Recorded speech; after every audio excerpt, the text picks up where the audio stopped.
yo mismo, Cayo y... ¿dónde estás, José? Y José. Y luego y Lola y las otras dos chicas que no, una iba muy, pero yo creo que si la he hecho tarde no habría liado.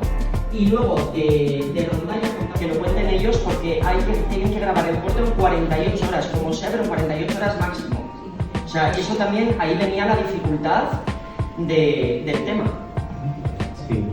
Sí, nada, que al final es muy complicado, la verdad que tiene muchos equipos que lo graban en 48 horas y es una cosa bastante complicada. Tenemos esa sensación muy bien porque tenemos dos amigos del grupo que me están aquí ahora mismo, que son Elma y Pepe, que son de Zaragoza y nos hablaron un poco de Santiago Buñuel y tal, que era una cosa que no sé el resto, pero no por no conocía. Y acabamos yendo un poco por eso, y porque aquí Pepe y conmigo es estupendo. El ayuntamiento de Teruel, si es la Junta, si es el gobierno de Aragón. No fue ninguna localidad, ningún punto, era Teruel, capital. Y había una serie de localizaciones que tenían, por obligación por el concurso, tenían que aparecer como emblemáticas de Teruel, ya las veréis.